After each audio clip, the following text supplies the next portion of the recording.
Hey everybody, this is Maybe I'm Just Not Getting It podcast. Thanks for tuning in. I am your podcast host, Robert Davis. I appreciate everybody. Before we get started, just go through our normal spiel for the episode. Follow me on social media. Instagram is RTD underscore III.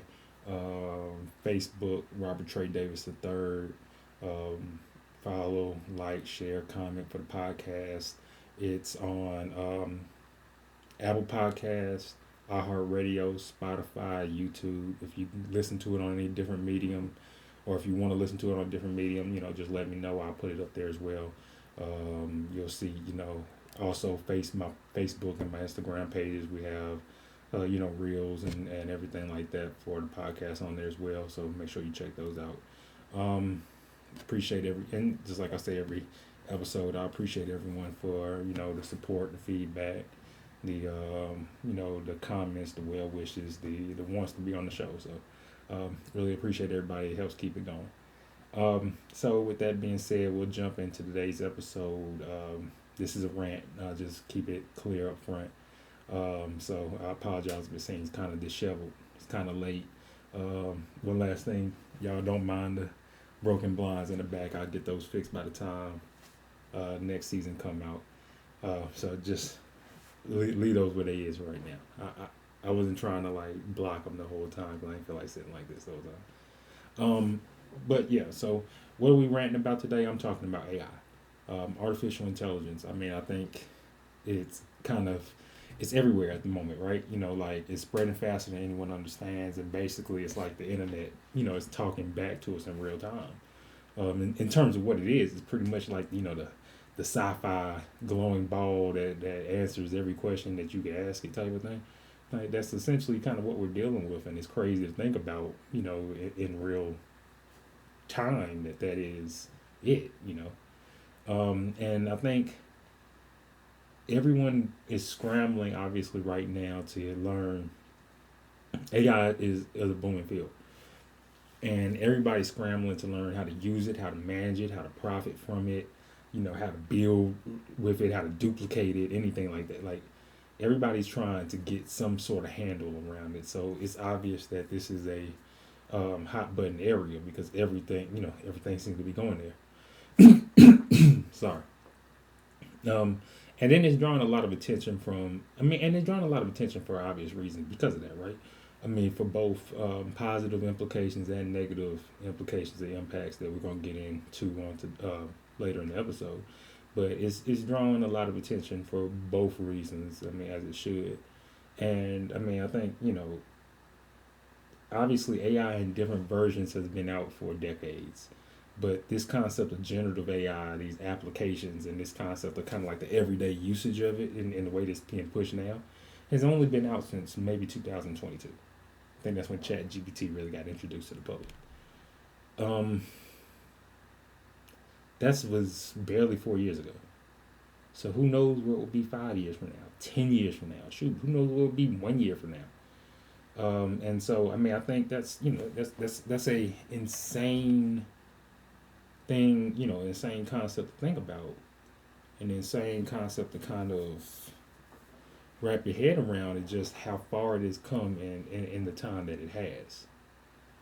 And how far it possibly could come in a short time going forward. Um, and so, like, why does this topic matter? Or why am I bringing it up, I guess? In terms of it, like, the first thing is I don't think anybody really knows, or at least I don't. Let me say that. I don't know what AI is. Like, I mean, yeah, we know what AI is. Like, I know, like, Chat GPT, I can type it in, anything, and it'll do it. But, like, what is it? How does it actually work? Like, if I type in, hey, Chat GPT, I need a business plan for I want to sell pillows. Can you create me a business plan? How does it actually go about analyzing what I say, assessing that, pulling information from the internet of 1,000 sources or whatever it does, and putting that back to me in a form? And not only doing that, but responding to me in a way of saying, in a way of not only trying to present that information, but trying to sound human and relate to me while it does it. and still creating, the actual information I'm asking for. Like, and how does it do that? What is it comprised of to make that happen? How are there different levels of quality of AI? Like, is it like what does that entail of? Like, these are just questions I have. There's lots of unknowns about it that I don't think, frankly, I don't think there are answers for at the moment for some of them. And I think that's kind of part of the problem. You know, that AI is taking over every facet of our technology and our culture. Um, all of our, I don't say all, but a majority of our technology, our compliances, our applications are implementing some sort of AI feature or function, and that's problematic to say the least because we're kind of putting the cart before the horse and everybody's buying into this before even really not testing its use because it has been tested and used, I guess, but really understanding like the impact, the true impact that it has before we start putting it into everything. Every every website search bar has an AI application. Every social media application that we see has some sort of AI function or AI assist feature or anything like that. All of our, even technology we use it down to drive-throughs, down to ordering, down to storefronts. Everything is relying very heavily on AI to, stream front processes, to operate in the place of employees, to operate, just for whatever reason they want to. Whether that's because you think it makes your job easier, whether it helps keep costs low because you don't have to hire people, or things you would have to do it does automatically, whatever the case may be. It's taking over through technology. And through technology is how it's reaching all different elements of our culture through TV, media, our work, our literal employment work, all of it. Um, And as we said before, its implications and usage has vast positive possibilities, but it also has an equal amount of negatives. We're talking about something that could infinitely be used to take all the research in the world that's ever been done and assess it, compile it, compare it, whatever, to create, vaccines for diseases that we've never been able to solve, or create solutions for things like world hunger or poverty or something on a scale that we've never been able to really conceptualize because we've never been able to put our mind around assessing all of these different elements and information and facts in one in one problem set. And this has the ability, to do that. Its implications is in that sense, in that positive sense, are endless. But at the same time, we're talking about something that has also can have a vast negative effect on your ability to critically think, your ability to emotionally connect, to emotionally take accountability or understand other people's perspective over your own, depending on how you look at how using Chat GPT as a therapist, and we'll get on that later, but how that works. Um, you know, the like I said, the critical thinking ability, the writing and reading ability, or just going back to critical thinking of having something do stuff for you, or over relying on the internet to tell you something when it may or may not be right. Just because a computer says it doesn't mean it's right. Um, and I think these are just a few examples of negative possibilities on top of the environmental impact is obvious of taking all the water and power that we have and draining, which is often, again, we'll get into this later, which is oftentimes your either low income or rural areas, for their resources. And just even the choice of where they're putting these AI data centers is something to think about in terms of who's being valued and who this stuff is really serving or what it's for. Um, but I think Then that brings me to my next point about why this matters is that AI's impact on people's ability to comprehend, think, inquire, research, all of this is larger than what we give it credit.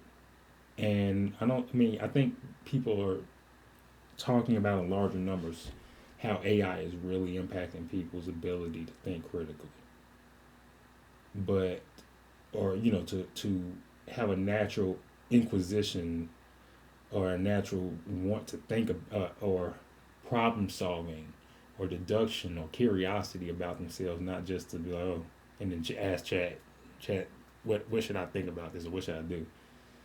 Like, I think that is the problem that we come across. Is that it's coming? It is impacting people a lot quicker and a lot heavier than what we really think. And I think we think it's impacting people quickly, and that is the scary part. That it's even faster than that. And I don't. And for me, one reason I think that this conversation matters is that I don't really know. Like how I said earlier, how I don't know what AI really is, like how it's comprised, how it works, how there's different levels of quality, like all these different things, like how it actually functions, like the meat and bones of it.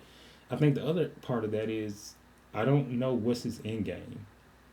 Like AI is a tool that has all these different. It's like a Swiss Army knife,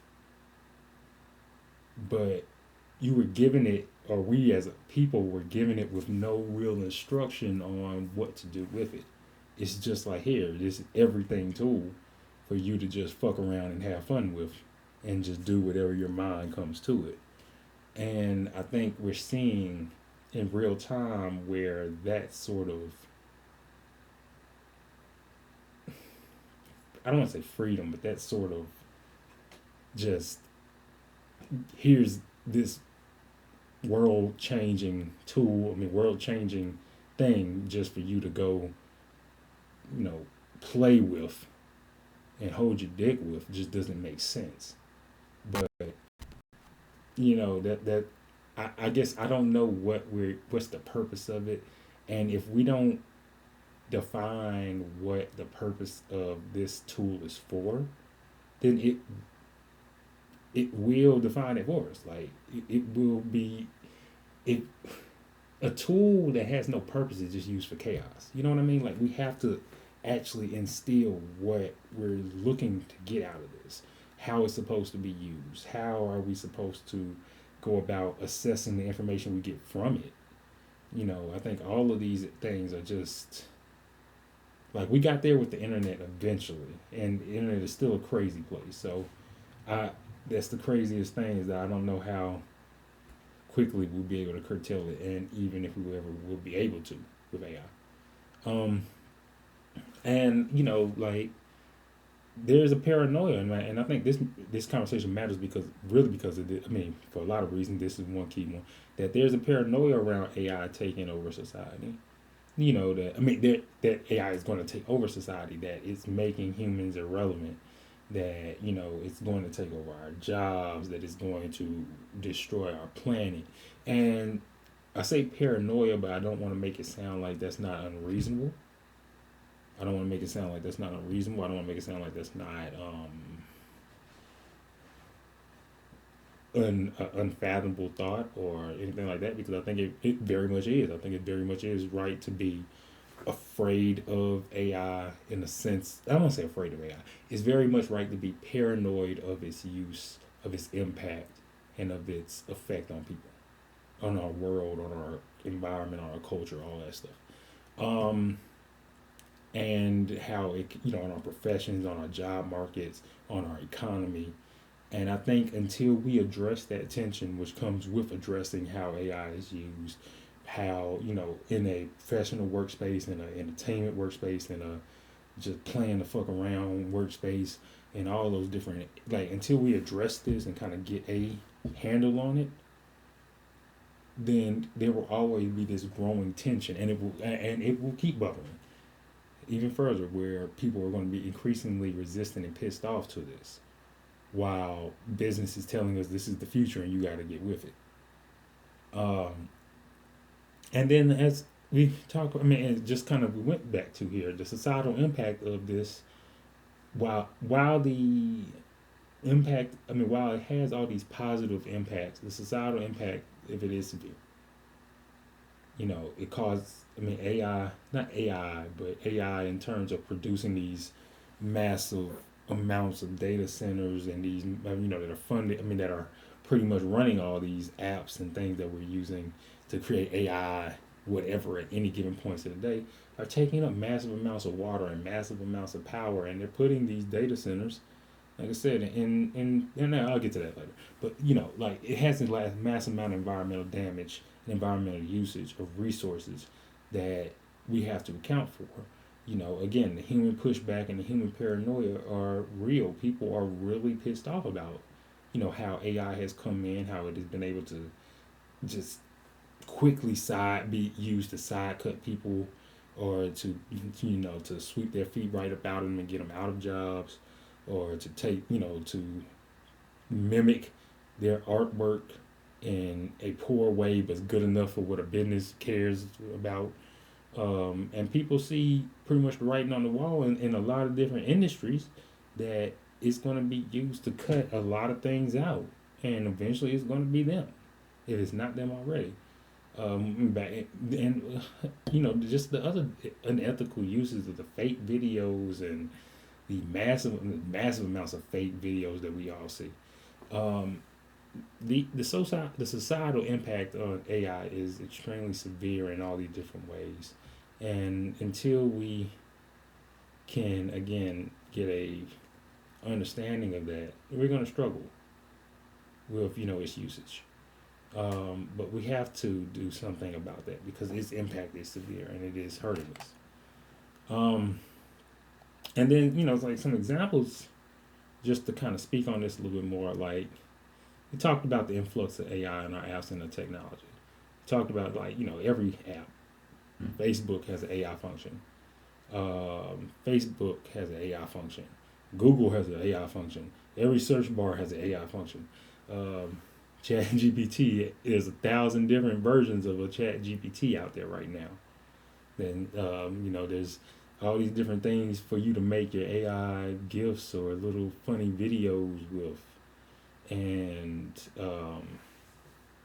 you can use AI in like I said in any sort of messenger app for things. I mean, again, you can use it for things as complex as in your workplace to assess large data sets, to anything just as simple as wanting to make a meme to send to your friends. It's everywhere in our apps and our technology, and that sort of vast amount of application and changeability is impressive to say the least. But that's why it's going to stay around.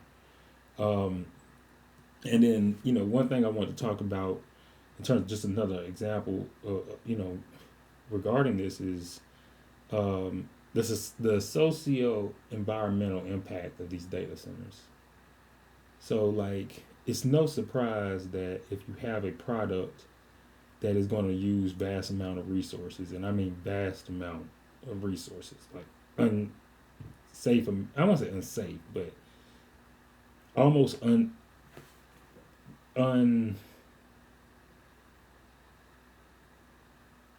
you can't. What's the word I'm looking for? I can't think of the word I'm looking for.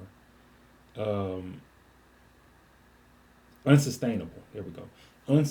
It's an unsustainable amount of resources that it uses. So there's no surprise that if a data center, or if your product, let me be more generic right now, if your product has a massive amount of resources that it uses in order to operate, and it almost seems unsustainable, there is no surprise that you would put those data centers or that product, where that factory or whatever needs to be created to make that product, that you would put those in areas that were undesirable, like low income or rural areas where a lot of these data centers are, because that's the people that they view as the ones that they can, I mean, that are the least valuable first. So therefore, you get your resources tapped first.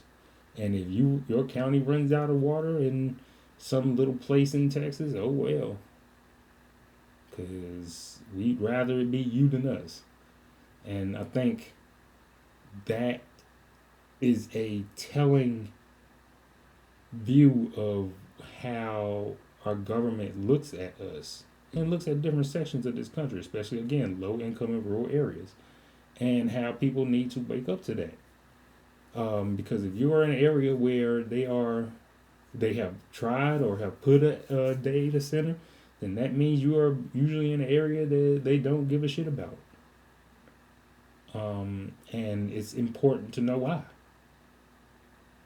Um, and then one thing I wanted to talk about was the concept of the AI slop. So I mean, we've seen, and the AI slop is in a lot of different ways, but it's generally to me is based upon this over reliance on AI to produce accurate and quality products and accurate and quality information, and that comes in a lot of different forms. For one, I think you know I work in a field where it's a business slash legal field, a lot of compliance, writing work, legality, contract, all sort of stuff. Where I do have to use where I've had to use AI, and I have to use it. I'm not. Let me be clear. I'm not against using AI in this statement. I think it has to be used. I think it's a tool that's in our society, and this is a bell that, as I will talk about later, it's a bell that's not going to be unrung. But I think there has to be ways that we have to think about how to manage it, how to ethically use it, and mitigate the risks that come with it. And I have to use it to not create any work, but oftentimes I use it to revise reporting, to assess if I have extremely large data sets, maybe to assess that. But that's about it. Generally, in a um, supplemental support type of role for me.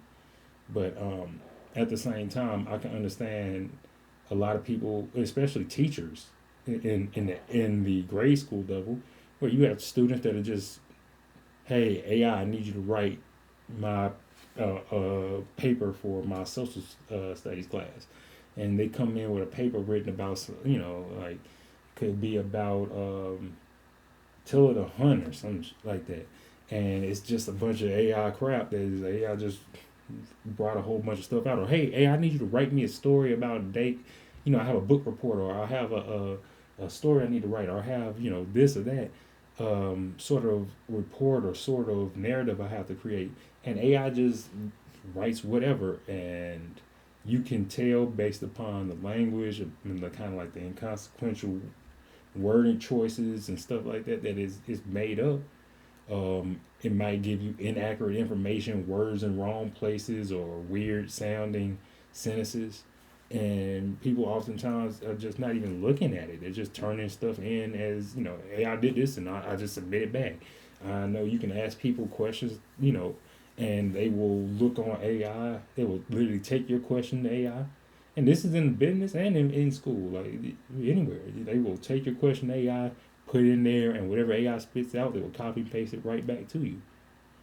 That's AI. I mean, and you can look and say, well, this is AI slop. It don't really answer my question, but that's that. I mean, it's just, like that's what it is. But it's this over reliance on AI slop, and the part that I want to speak about even more is relying on AI as if it is always going to be correct.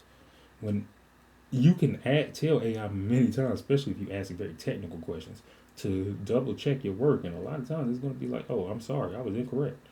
Oh, I'm sorry. Upon pulling up more sources, that was not the correct answer. But we just rely upon it because we just have this belief that the internet just can't be wrong, even though the internet is wrong all the time, lies to us all the time. And to speak about it positively for a minute, yes, it can be used to, like I said, you can analyze large data sets with it. Um, you know, you can use it to help analyze large amounts or vast differently amounts of data, or even data in that is at any other time would have been inaccessible because you just would not have had access to pull from every element of the internet. And so it can be used for all of that. It can be used to transcribe. Doctors can use to transcribe meeting notes in real time to save time to help address patients. It can be help used to help create for teachers to help create lesson plans and save them time to um, dedicate more to trying to do other things in their educational lesson plans other than just trying to create it itself. Like it has so many different concepts, and my work it does not my work specifically, but I see in businesses is doing a lot of streamlining of processes, which is my work of assessing processes and stuff like that. And if it's able to streamline a few things, is able to take a few things off of people's plates or automatically just kind of do stuff itself, that's a positive that it has, and that's why it's not going away, because it does have all these actual real life positive values to it.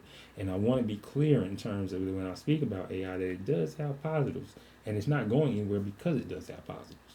But we have to again assess and evaluate how to get the best from it while limiting the worst of it. Um, and then one thing, coming back to the negative side for a bit, is like I think one problem with AI is that when you just allow a tool that can be created by a tool that can create anything for anyone with no sort of real requirement or minimum entry, just you could just type in 2 words and it would try to pull something. You could type in dumb nigger and it's gonna pull like some black coon looking guy with big lips dancing. Like it's gonna do something. You know what I mean? And I think the reason I used the dumb nigger part was because I did that for a reason, was because like I think we saw, not as much now, but still, is that you had a lot of racist or sexist, vulgar, just extremely idiotic type of AI generated content, especially on social media. That I think is the I don't want to say it's the thing that the biggest thing that people use it for, but it's what a lot of people I think, especially younger people on the internet, use it for. And, which is cool. I mean, the same thing that they use Twitter and Vine and Instagram and all these other, the social media is past and present for. But it's just that same concept.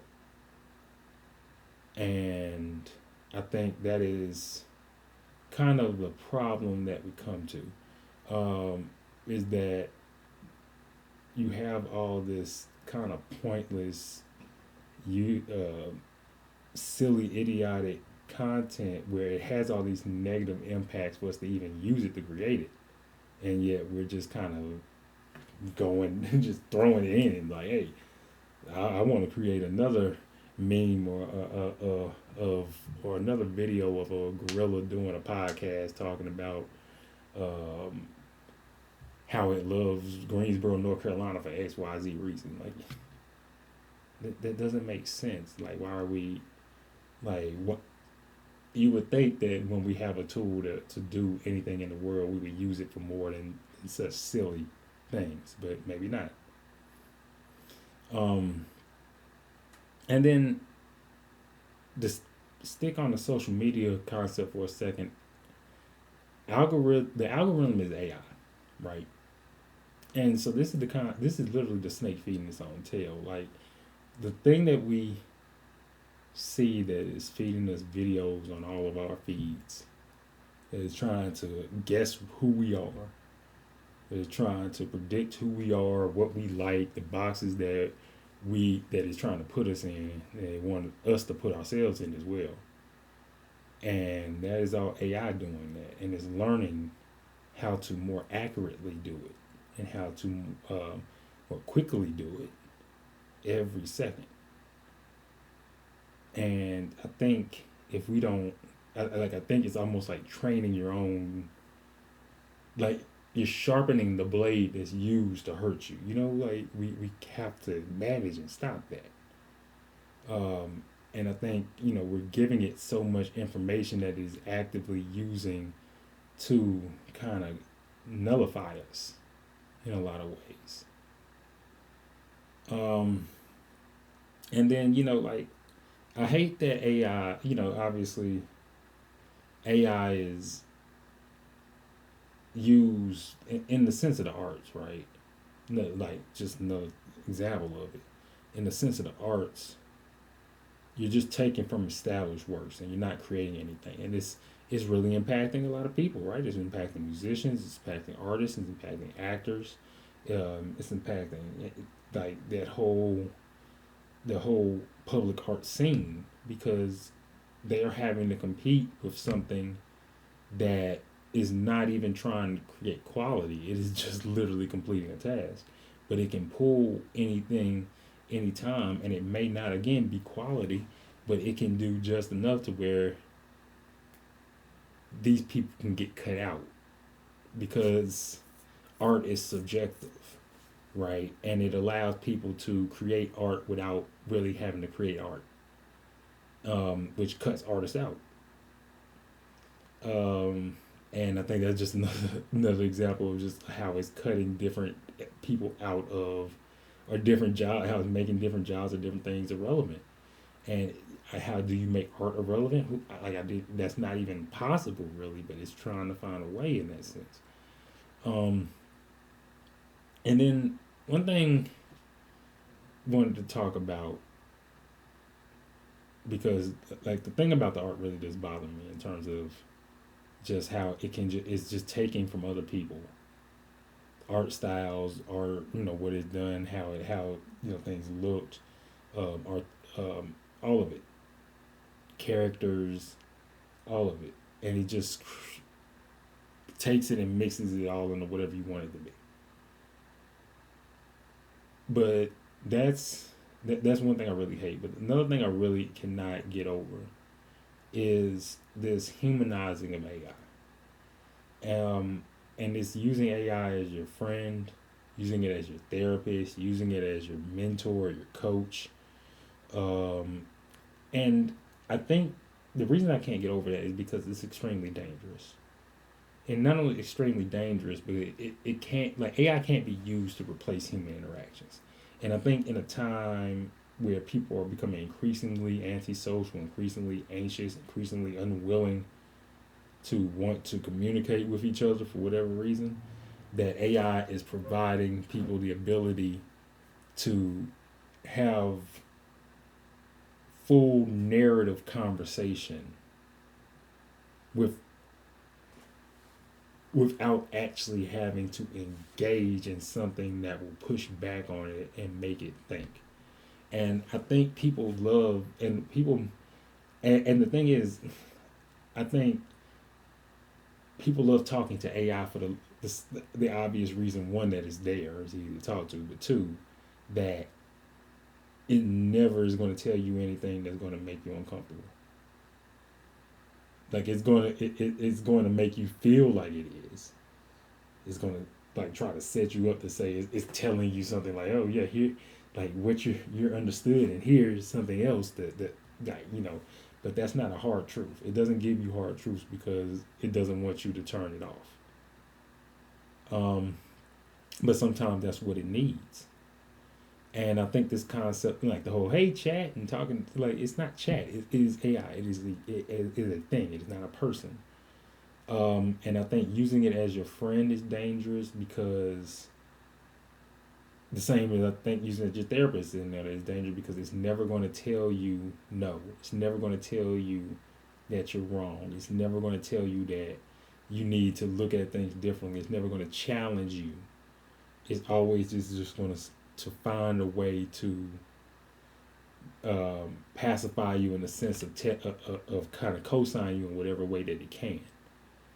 Um, or making you could tell Chad, hey, look, I'm thinking about going to kill somebody. Well, your feelings are valid. Sometimes we all feel like that, and it like that's not the message that you need to bring, you um, and I think the craziest thing is that even the opposition that is against AI, and again, we see it on social media all the time, and it goes back to what I'm saying, what the point I'm about to make. That we can see it on social media all the time. That there's people that are very opposed to AI and they're making doubt content and art and everything, and they're trying to fight as much as they can.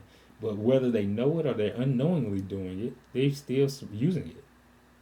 People will get, like, will talk about AI and then get on social media, which is, apps used and funded by, used, which are using and supporting AI in order to create their content or to post their content.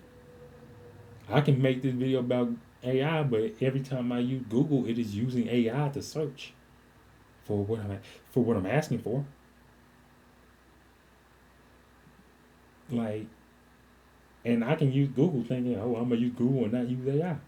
Like, there is no way to really get around it, and I think that is a concerning thing, and it's scary as shit that you really just cannot find a way outside of it because of how it's based in technology. It has tentacles everywhere, and if you want to really oppose AI, I don't know how you can really get yourself away from every element of it because it seems so entrenched in entrenched in modern technology that if you are any sort of person using any sort of modern technology, especially different devices, you're going to be coming across it whether you like it or not. And so, concerns I have about this, I know I talked about mostly as concerns, but concerns I have about this is that obviously AI is taking the place of critical thought, and we're asking and letting computers think for us and dictate our lives. And I think it's one thing to have your demise come. It's another thing to welcome it with open arms and hold his hand as he comes. As he walks through. Like, that's wild to me. But I think we're letting. I think a lot of people are letting computers start to think for them in the sense of they've been asking AI for so long, so now they become over dependent on just listening to it.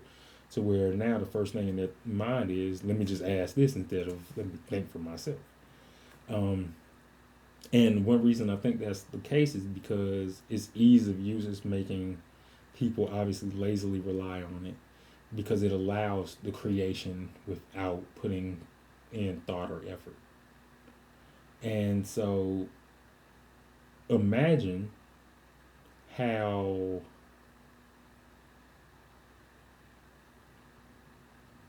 effective a tool would be where you can give it any sort of information to any sort of extent or amount, and it will, I won't say effectively, but it will draw up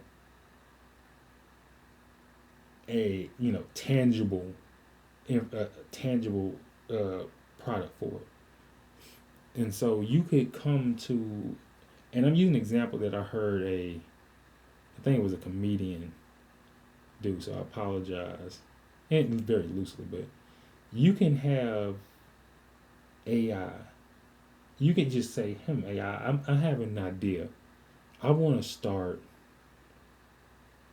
a business where we specialize in selling bats, like selling roaches. Let me say bats, like the bats that fly, but we'll say selling roaches. And we're gonna make a boutique roach selling business. But and I know that there is gonna be and I feel like this is gonna take off. I want you to draw me up a business plan for selling cockroaches. And ChatGPT will, and it will do it. It will tell you. It will tell you, okay, that's great. Glad you're taking initiative. Let's get started. These are the things you need to do. X, Y. But it will never tell you that it's probably a stupid idea to sell cockroaches. It's going to support. It's always going to blindly support. And blind support is not real support. Because if you're just pushing somebody forward without actually looking at where they're going, then you'll push them right off the same cliff that they were running off of on their own. So you didn't really help them. And so that's where we have to kind of get out of this thing of, and also it used to be one of the natural barriers to life is effort. If you want something, you have to work for it. And that's the reason why AI makes people so reliant on it, is because it allows you to do things without really having to put effort into it. You could have Chat GPT right now write you a whole novel. You could be an established author right now without doing a thing, just by saying, Chat GPT, can you write me an article like War and Peace? I mean, write me a novel like War and Peace, and it will. You didn't put any effort into it. You didn't think about anything. You didn't come up with any ideas. You didn't do anything. You just asked it a question, and it did it. And that sort of ability to do, just to create whatever you want with as little information or effort as possible, is not how the natural order of things should work. You should have to work in order to make things, yeah, in order to have to create these sort of things. And so, yeah, if there's the thing about having a great novel is somebody had to write it. They had to think of it. They had to write it. The great thing about having a great artist, somebody had to draw it. Thing about having, you know, a, an ironclad business contract is somebody had to think of the terms, not just asking ChatGPT to do it for you. And as we said, before, streamlining people obviously out of jobs and hobbies, both in business and creative spaces, and that's why people are getting pissed. Because imagine you lose your job, and then maybe you lost your job, and then you want to, express yourself online and create content, and you can't even, and maybe you want to be a content creator, and now you're struggling to do that because AI, people can create all the content that you created with AI just as quickly. Oh, you're a musician? Well, I'm gonna create. You're a musician? Well, I don't have any musical talent. I can't sing, but I'm gonna create an AI person to sing for me, and just have it create some lyrics for a song, right, and put it out. Now I got AI doing that for me. It's just so. It's a way of like streamlining processes and things are good until it gets to the point where it's actually putting people out, and putting people out both in a business and a creative sense, or hobby, a second place, that's sense, is scary. Because once you take everything from people, they ain't got nothing left, and people with nothing left are not people you want to be around, because they generally are going to do some crazy shit. And then another concern I have is just AI generated content is easily passing as real. And it's becoming increasingly hard to tell the difference. So we've seen this all over. We've seen it with and I'm glad they made them stop the videos. It was like a lot of the sports type of videos and stuff. I forget the little company. But yeah, I mean, it still has its elements that if you are not trained but able to recognize it, you understand, like, oh yeah, you see things happen in these videos, stuff going the wrong way or worded wrong, or stuff that was open that wasn't open before. It's like, okay, this is AI. But to the untrained eye, you wouldn't know. How many times people would be like, oh, look at this video, I can't believe they did this. Like, this because it's AI. This isn't real. And it's like, oh, dang. Yeah, it's crazy. Like, they can have a video of Barack Obama and Martin Luther King high fiving each other in a pool full of Kool Aid on the top of Mount Everest. And somebody might think that's real because they saw it in a video. And it's like, but that's where we're getting to in terms of just how this content can be passed off easily. I mean, people can fake crimes. You can you can literally fake a crime of somebody. And you can fake a crime of Jake Paul robbing a store using AI right now. Like, that's wild. Not knowing, not personally knowing who he is, not personally knowing anything about him, you could use that and frame him with it, and he'd get the other. You know what I'm saying? You could do it. Imagine just for a known person, somebody could frame me right now and have me in an AI video doing something crazy.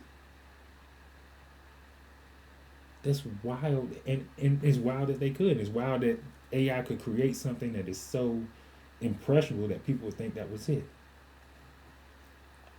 And its impact on children is becoming profoundly dangerous through, like kids, I think, are going to use it the most, obviously, because it's the most, they're going to be the ones that are going to be the most open to it, because when you're younger, I guess, that intuition kind of comes quicker to you with it, right? uh, and then you have more time and exposure to it after that. But it's killing these kids' ability to think and their effort level of wanting to even try. It's killing both of those because some of these kids aren't even trying to think. Why? And I can't particularly blame them. Why would you? You have something to do it for you. But that leads to stuff like no common sense. It leads to stuff like when you can't evaluate how you're supposed to feel, and it's like, because that's what kids. Chad, how am I supposed to feel about this? What am I supposed to be feeling right now? When your friend asks you something or something like that, and then you don't have, social skill, you don't have emotional intelligence, you don't have common sense, and we're raising a bunch of. And I don't want to just but this is on the children. So yes, I'm going to talk about children. We're raising a class of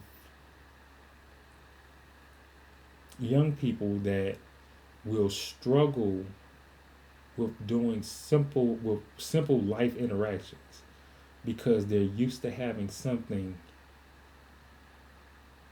affirm them in an unrealistic way through it, instead of them being able to experience and identify life in real time.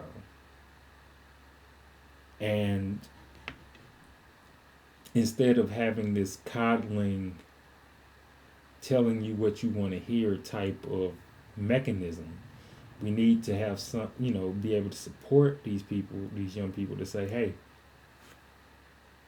we were, in your shoes once. We want to be able to help. We want to be able to hear you out. You have support from us. And I think until we can get back to wanting to provide our children that support and provide our children that space, they're going to keep relying on and cutting and being able to do that in a way to where we don't tell them, because AI is going to be around, but that they know that interaction, that human connection, is still the prevalent base thing that they need to look for. If we can do that, then we'll be fine. But until we do that, it's going to be a problem. And like AI, I believe, is the tipping point of innovation and technology, in the sense of this being this tool that can do anything, answer anything, create anything out of nothing, but just the cloud. But are we creating our own demise? Have we went to the point too far? And I think that's something we have to ask, because if the implication of this is that it can do all these things, but it costs us our environment and our planet to do it, is it really worth it? I don't think so, but that's just me. And like, are we ushering in our own doom? I hope not. And AI is everywhere. So how do we curtail or mitigate this risk? Because we can't unintroduce this. We can't unring this bell. It is here. It is going. People aren't going to stop. And so we have to try to find a way to mitigate it. Because when I say people aren't going to stop, the only way I think people would stop is if it was truly somehow after that identified as being a negative or a threat or a poison to our society. Then I could see people being like, okay, I'm gonna stop using AI. But until then, I don't see people stopping using AI. I mean, could we stop if we truly needed to? I don't know. I don't think so. But I know that since there is no element to where somebody's going to make it state that we truly need to stop, we ain't. So we got to learn how to use it, and we got to learn how to effectively manage it. And so to conclude this episode, 'cause I know again I was ranting for a while. To conclude this episode, kind of like I just want to say, AI it seems like a train that's running quick, that's quickly headed off the tracks, like just speeding down the rails, and it's shaking. You know what I mean? It's going off, and we don't seem to have any idea of how to stop it currently. And it's like half of us feel like, oh, it's the future and we're good. You know, we'll ride it out. The other half of us feel like, hey, this shit about to be catastrophic, and we've been going off. And I don't know if the answer is either one of those extremes or if it's somewhere in the middle, but it's obviously somewhere. And I think if we don't prepare for where for something, we're going to be fucked over with wherever we get. Quite honestly, and we have to manage it. Like we have to manage it so we can get the most of the positives. Like I was saying, so we can get the most of the positives from it while mitigating and limiting the negatives. That is what I think the best we're going to be able to get out of AI is. I don't think that we're ever going to be in a spot where people are going to stop using it. I don't think we're and I don't think we should, quite frankly, because I do think that it has a lot of positive outcomes. I do think it has enough negative outcomes, enough extremely negative outcomes that we do have to take a serious look on how we use it. We do have to try to modify and restrict how we use it, but you can't unring a bell. And when you've introduced technology of this stature and this nature and this ease and intuitiveness to people, you can't expect them not to use it. We can only hope that they use it for better than making stupid ass videos again of gorillas doing podcasts or whatever, you know. But I just think it's making us overly reliant on technology to think for us instead of assisting us with our thinking, instead of assisting us with our work, instead of making our lives easier. It is living for us and it's trying to do for us, and that will never be the case. I mean, that will never be a recipe for success. And again, saying we can't unring this bell. So AI is here to stay, and if we don't find a way to manage it, then it will most definitely, most certainly find a way to manage us. So I appreciate y'all listening to me rant. I just had to get that off my chest. You can see it's kind of late at night. So I appreciate y'all letting me get that off my chest. Appreciate y'all. This is maybe I'm just not getting the podcast again. Follow me on social media, Instagram RTD underscore III, Facebook Robert Trey Davis III. Follow me again. Follow the podcast. Like, comment, share, subscribe, all that good stuff. Apple Podcasts, iHeartRadio, Spotify, YouTube. Appreciate all y'all. I'll see you on the next episode. All right, love y'all. Out.